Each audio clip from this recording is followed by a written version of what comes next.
Friends, आज 20 अप्रैल और आज के इस लेक्चर में हम बात कर रहे हैं बाइफर्केशन ऑफ एरियर्स की।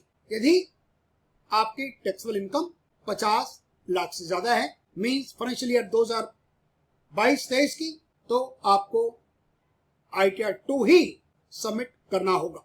जैसे ही इनकम आपकी 50 लाख से ऊपर होती है, आप ITR 1 फाइल नहीं कर सकते। और शेड्यूल ऑफ एसेट्स लायबिलिटीज में आपको बताना होगा आपकी मूवेबल प्रॉपर्टी कितने की है, मूवेबल प्रॉपर्टीज में आपके पास व्हीकल्स कितने हैं, उनकी कॉस्ट कितनी है, आपके पास ज्वेलरी कितनी है, आपके बैंक बैलेंसेस कितने हैं, आपके पास कैश इन हैंड कितना है, आपके पास शेयर्स कितने हैं, आपके पास जो LIC का पैसा है वो कितना आपने अभी तक चुकाया है, कितनी आपके पास देनदारी है, ये आपको उसमें मेंशन करना जरूरी है। हमने इस लेक्चर में बात की है कि हम बाइफरकेट कितने सालों का कर सकते हैं, रिफंड का सिस्टम क्या है, यदि कोई पिछले सालों में गलती है तो हम क्या करें। और इस लेक्चर में क्वेश्चंस पूछे जा रहे हैं डॉक्टर रवि आहूजा के द्वारा। ये श्याम प्रसाद मुखर्जी कॉलेज से एज एसोसिएट प्रोफेसर रिटायर हुई लास्ट ईयर 31 मार्च।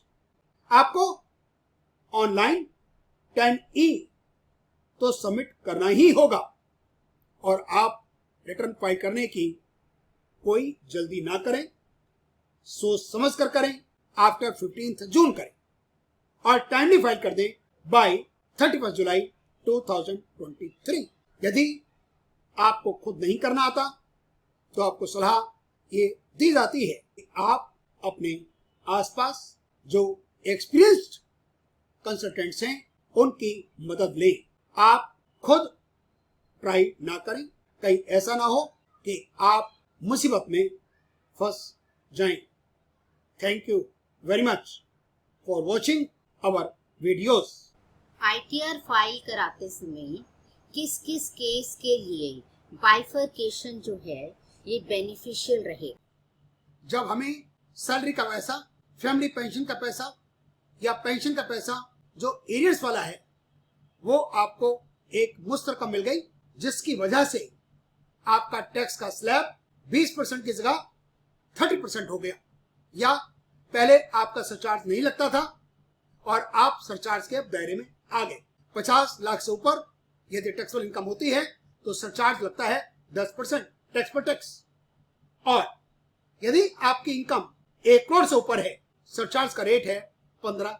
यदि यही पैसा आपको टाइमली मिलता रहता तो आपको सरचार्ज नहीं देना पड़ता। जब हम बाइफरकेट करते हैं तो हम ये मानकर चलते हैं कि यदि जो आपको एरियर्स का पैसा मिला टाइमली मिलता रहता तो टैक्स स्लैब कम आती या सरचार्ज नहीं लगता। If somebody gets arrears, then which documents are required for claiming the relief from the institute? ये बहुत अच्छा क्वेश्चन कि हमें रिलीफ क्लेम करने के लिए अपने ऑर्गेनाइजेशन से, अपने ऑफिस से, अपने कॉलेज से क्या डॉक्यूमेंट्स लेने हैं। आपको फॉर्म 16 तो आपका एम्प्लॉयर देगा ही, साथ में जो आपको एरियर्स मिले वो किस किस ईयर से रिलेटेड हैं उसका एक डॉक्यूमेंट आपको अपने कॉलेज से लेना होगा। आपको फाइनेंशियल ईयर 2022-23 के दौरान आपको मिले पिछले 12 साल के एरियर्स, आपको ईयर वाइज आपको अपने एम्प्लॉयर से एक लेटर लेना है।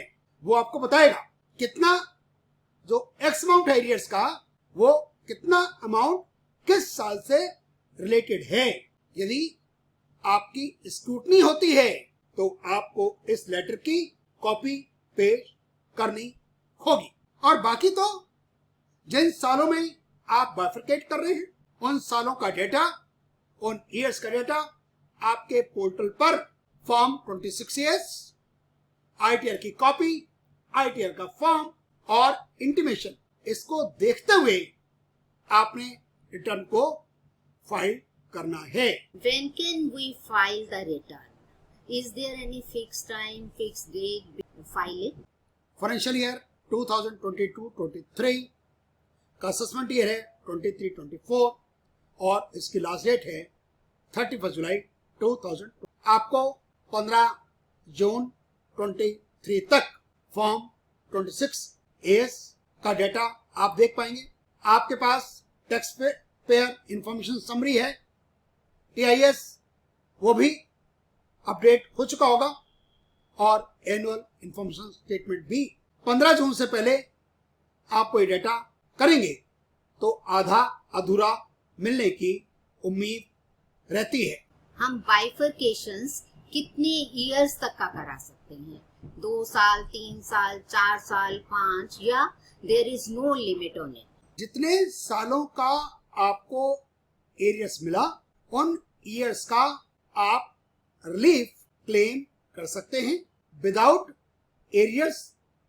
कितनी टैक्स लायबिलिटी थी, यदि टाइम टू टाइम आपको पैसा मिलता रहता तो टैक्स लायबिलिटी क्या हो सकती थी, इन दोनों का डिफरेंस ही रिलीफ अंडर सेक्शन 89 कहलाता है।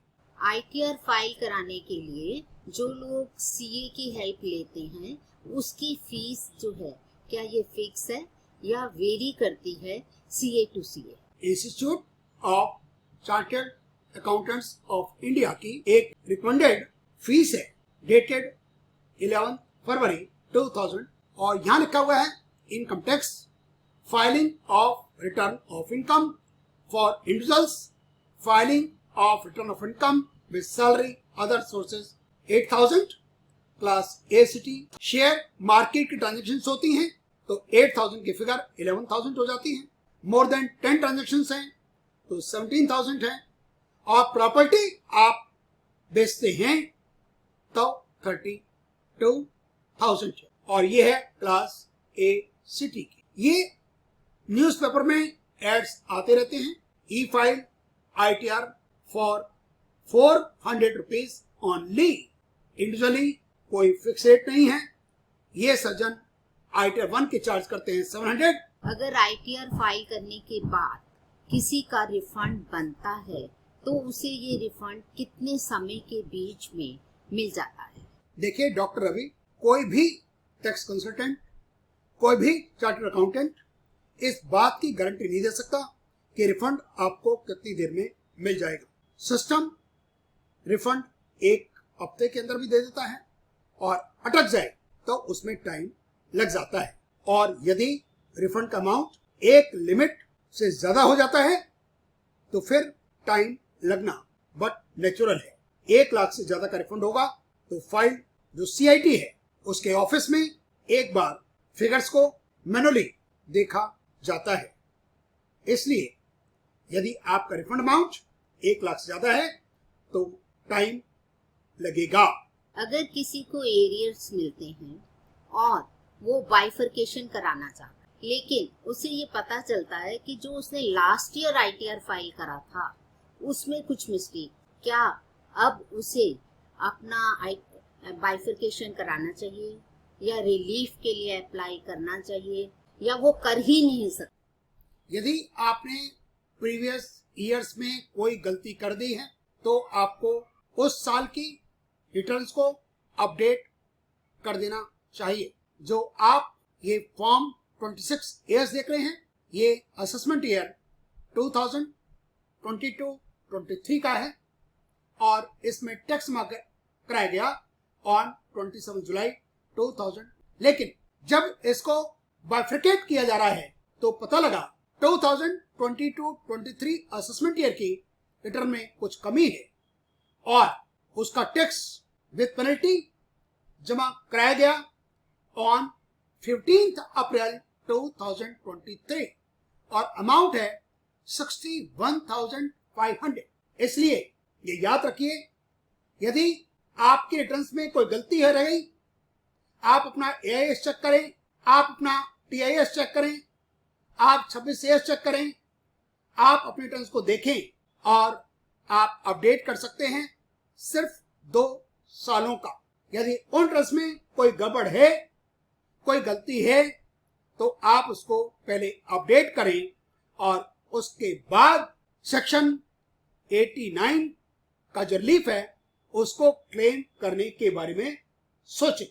अदरवाइज आपका रिफंड फंस जाएगा।